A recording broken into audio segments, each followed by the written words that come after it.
Hello बच्चा लोग, I hope कि आप लोग अच्छे होंगे और आपकी जो स्टडी है वो भी अच्छे से चल रही होगी। दोस्तों, अभी हम लोग डायमेंशन एनालिसिस को देख रहे हैं, उसके बारे में स्टडी कर रहे हैं और किस तरह से हम डायमेंशन फाइंड करते हैं उसके बारे में हम पढ़ रहे हैं और प्रोसेस जान रहे हैं और कुछ क्वेश्चन को बना भी रहे हैं। एक्चुअली ये जो डायमेंशन एनालिसिस का चैप्टर जो सेक्शन है, ये नीट के एग्ज़ाम के लिए बहुत इंपॉर्टेंट है। नीट के एग्ज़ाम में हर साल 1 या 2 क्वेश्चन इससे आते हैं। मतलब आपका अगर देखा जाए तो 8 नंबर, 4 से 8 नंबर आपके रिजर्व हो जाते हैं। ये बहुत ही इजी होता है और इस इजी के होने की वजह से एग्ज़ाम में बनाना आसान होता है और स्कोरिंग सब्जेक्ट आप चैप्टर बोल सकते हैं।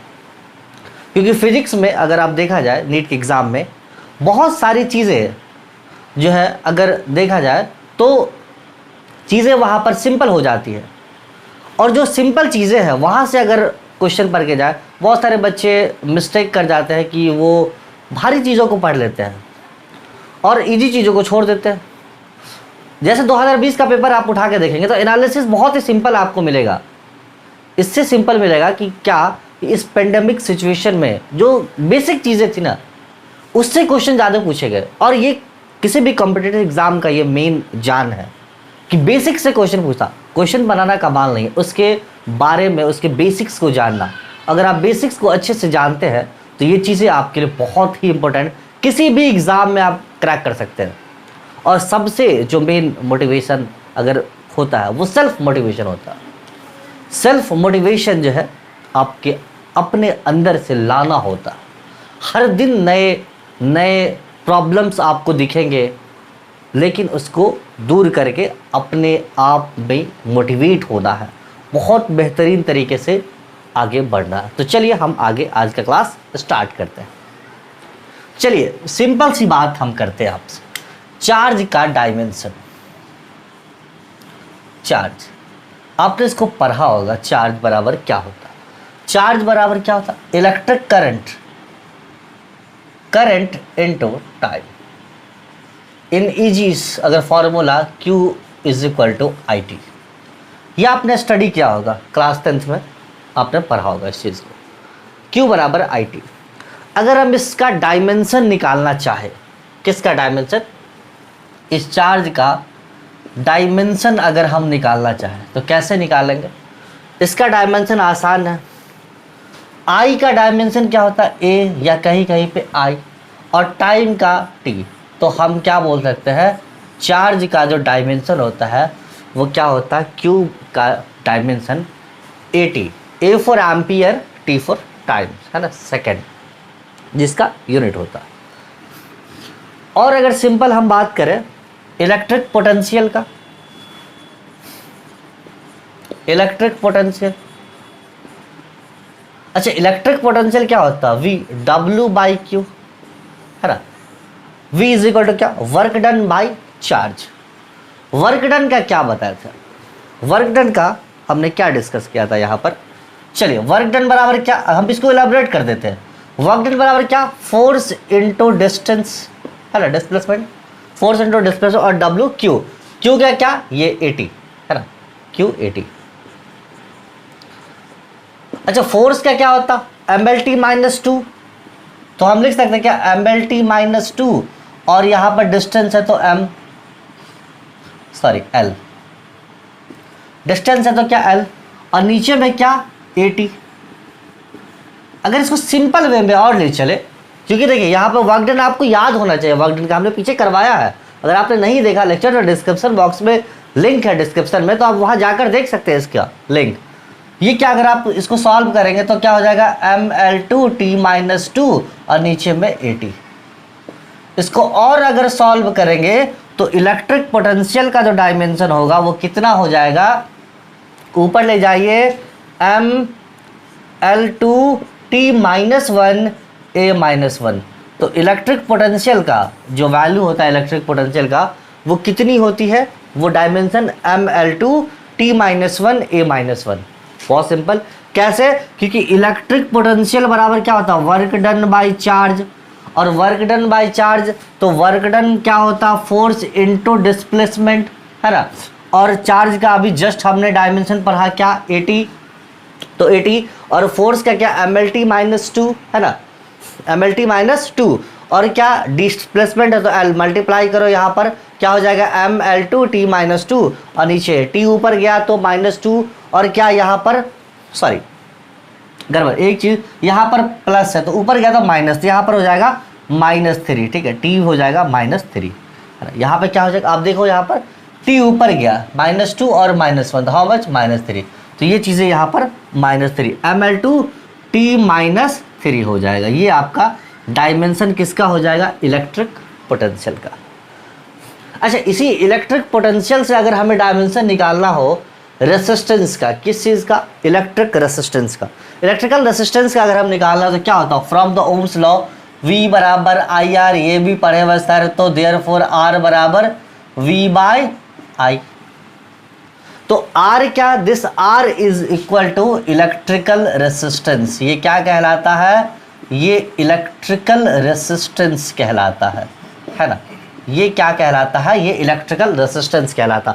और ये V क्या है, पोटेंशियल, I क्या है, करंट।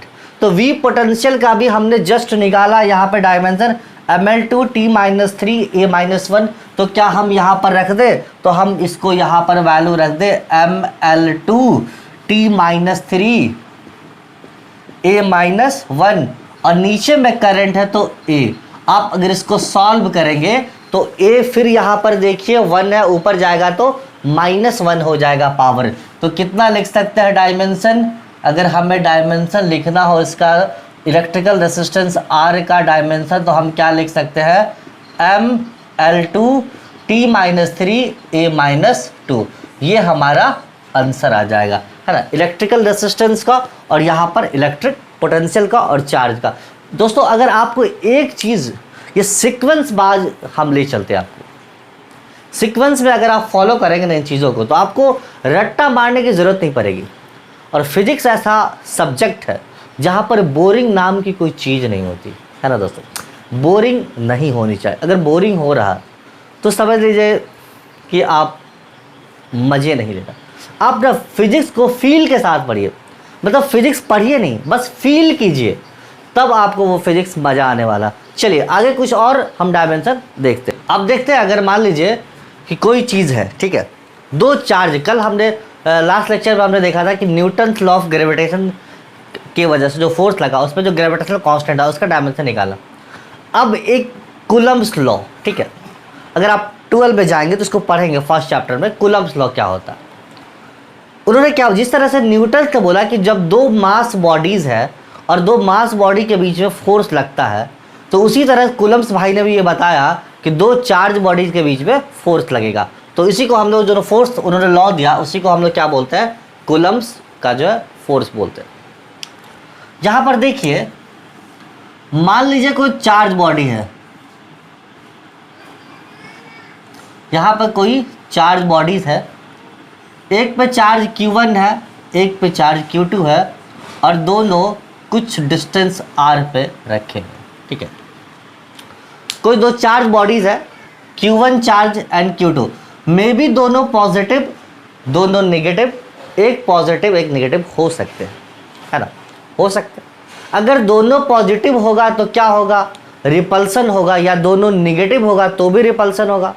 लेकिन अगर एक पॉजिटिव और एक नेगेटिव होगा तो अट्रैक्शन होगा, जो हम लोग बेसिक 10th में पढ़ा होगा चार्ज के प्रॉपर्टीज़ के बारे में, है ना। वहाँ पे कुछ चीज़ें हमने पढ़ा होगा कि जब दो सेम चार्ज होता है तो रिपल्सन होता है, दो डिफरेंट चार्जेज होता है तो अट्रैक्शन होता है।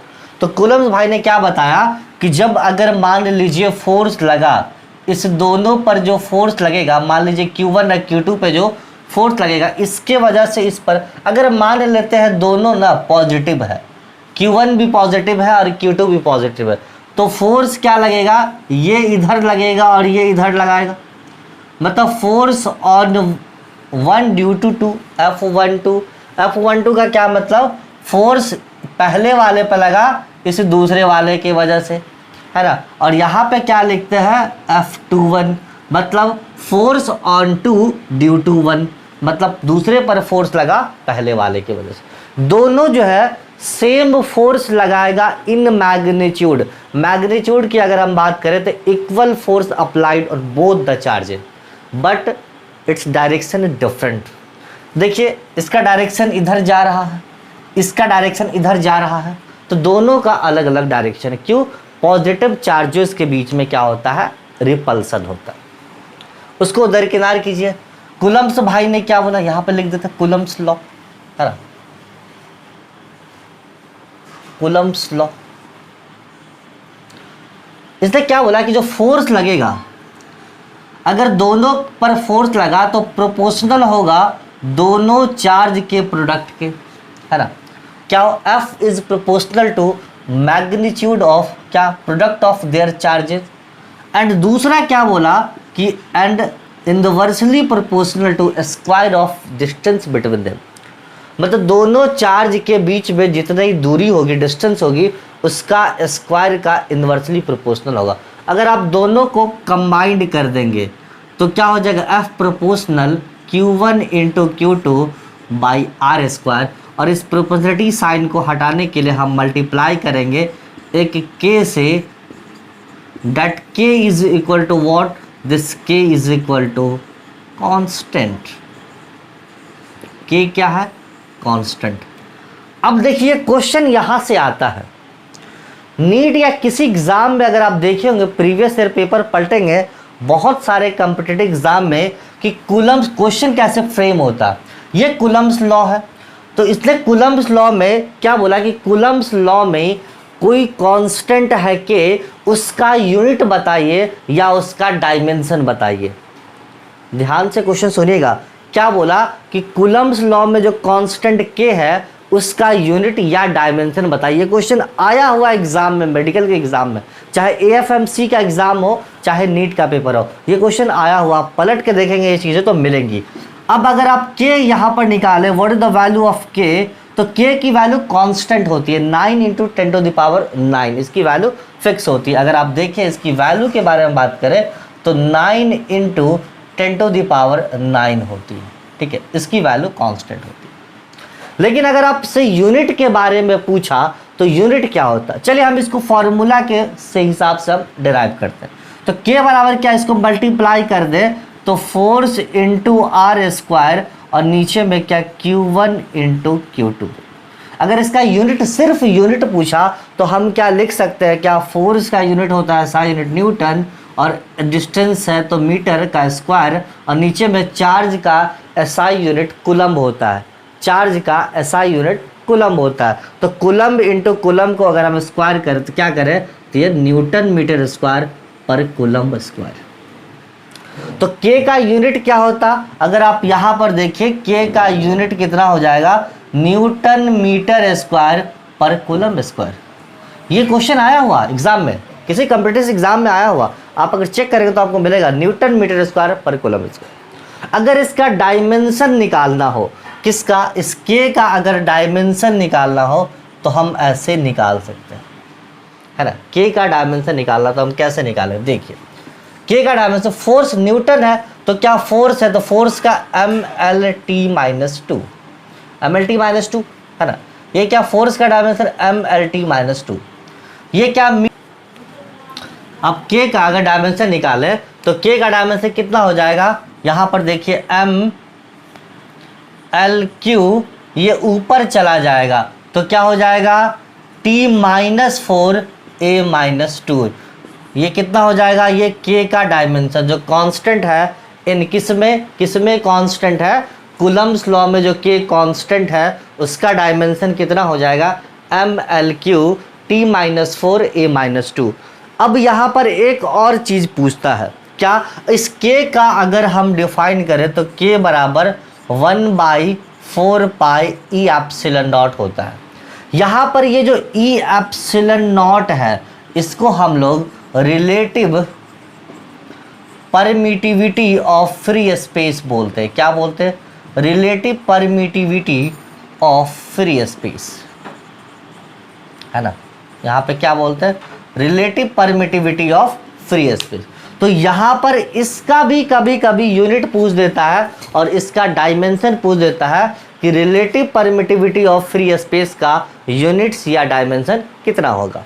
चलिए आपको बहुत ही सिंपल तरीका, अगर आपको एक ये वाला याद है ना, तो ये आसानी से बन जाएगा।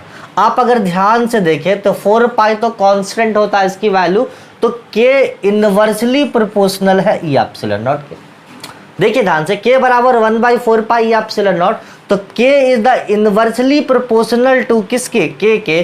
तो k का जो यूनिट होगा उसका इनवर्सली प्रोपोर्शनल होगा ई एप्सिलॉन नॉट का यूनिट। तो कितना हो जाएगा, आप देखिए k का यूनिट है newton metre square by coulomb square, तो ई एप्सिलॉन नॉट का यूनिट कितना हो जाएगा, coulomb square by newton metre square.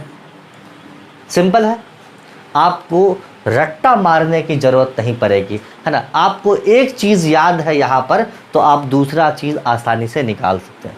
और अगर इसका डायमेंशन निकालना हो ई एप्सिलॉन नॉट का, अगर हमें डायमेंशन निकालना हो तो कैसे निकालेंगे, इसका इन्वर्स कर देंगे। तो इसका इन्वर्स है, देखो अगर 1 का इन्वर्स करेंगे तो क्या, अगर मान लीजिए x है, ठीक है, इसका इन्वर्स करेंगे तो 1/x होगा। अगर इसको पावर के फॉर्म में लिखना हो तो x का पावर -1 लिख सकते हैं कि x का इन्वर्स x का पावर -1। तो इसको इन्वर्स करेंगे तो इसका पावर का जो साइन होगा वो चेंज हो जाएगा। कितना हो जाएगा, m का पावर 1 है प्लस में, तो ये क्या हो जाएगा, m का पावर -1। l क्यू है तो क्या हो जाएगा, l का पावर -3। t -4 है तो प्लस में हो जाएगा t का पावर 4, और a -2 है तो a का पावर प्लस में, मतलब जो साइन है वो बदल जाएगा, है ना। तो यहाँ पर आप कितनी चीज़ें देखें कि इस कूलम्ब्स लॉ में पहली चीज़ जो उन्होंने आपने क्या देखा कि इस k की जो वैल्यू होती है, ठीक है, इस k की वैल्यू कितनी है, 9 × 10⁹, और उसके बाद इसका यूनिट क्या होता, और उसके बाद ई एप्सिलॉन नॉट की वैल्यू क्या होती। अच्छा, ई एप्सिलॉन नॉट की वैल्यू क्या होती, तो ई एप्सिलॉन नॉट की जो वैल्यू होती है वो 8.85 × 10⁻12 कूलम्ब स्क्वायर पर न्यूटन स्क्वायर, है ना। ई एप्सिलॉन नॉट की वैल्यू कितनी होती है, 8.85 × 10⁻12 होती है ना। ये चीज़ें बहुत ही सिंपल है। आप अगर डायमेंशन में देखें तो और बहुत सारी फिजिकल क्वांटिटी का डायमेंशन आप निकाल सकते हैं। तो हम कोशिश करेंगे कि मैक्सिमम कवर करें, फिर इस पे बेस्ट जो क्वेश्चंस बनेंगे। आपको ये जो क्वेश्चंस हैं ये सारे डायरेक्ट आए हुए क्वेश्चंस हैं। मैं चाहूँगा कि जितने इंपॉर्टेंट चीज़ें हैं ना, जो इतने इंपॉर्टेंट फैक्टर्स है इसमें, वो चीज़ों को डिस्कस कर दो। उसके बाद प्रिंसिपल ऑफ होमोजेनिटी पे बहुत सारे क्वेश्चन है, वहाँ भी हम लोग देखेंगे। चलिए देखते हैं आगे।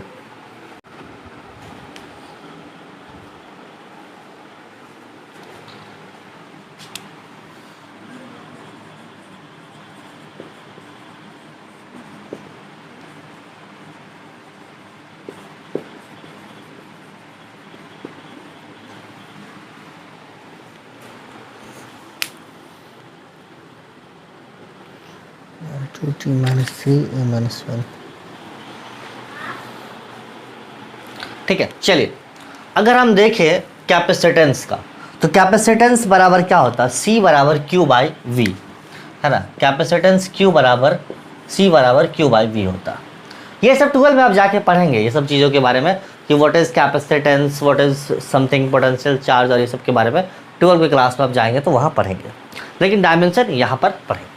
अच्छा, चार्ज क्या होता है, चार्ज का भी जस्ट अगर हमें C का, अगर आपसे पूछा गया कि भाई साहब ये बताइए कि चार्ज जो C है, कैपेसिटेंस है, उसका डायमेंशन कितना है, तो C बराबर क्या, चार्ज का डायमेंशन अभी जस्ट हमने पढ़ा है क्या, 80, और इसका क्या भरा, पोटेंशियल क्या, mL2 t-3 और a-1, अभी जस्ट पढ़ा ना हमने, इसके बारे में देखा पोटेंशियल का।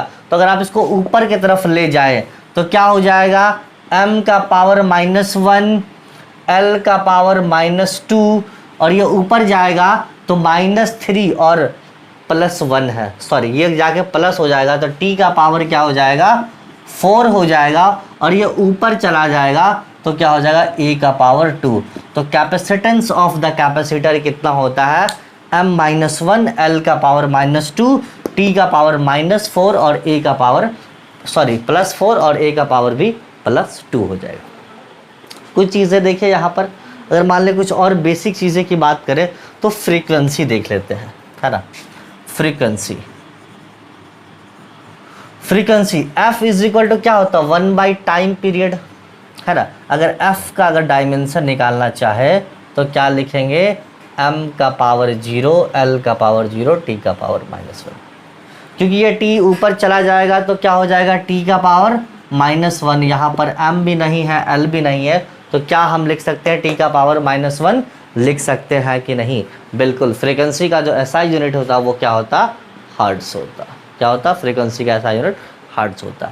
तो इस चीज़ों को आप देखिए, ध्यान से कीजिए, प्रैक्टिस कीजिए मेरे दोस्त। देखिए, अगर आपको नीट क्वालिफाई करना है ना तो आपको प्रैक्टिस करना ही पड़ेगा। अगर आपको जेई क्वालिफाई करना है तो आपको प्रैक्टिस करना ही पड़ेगा।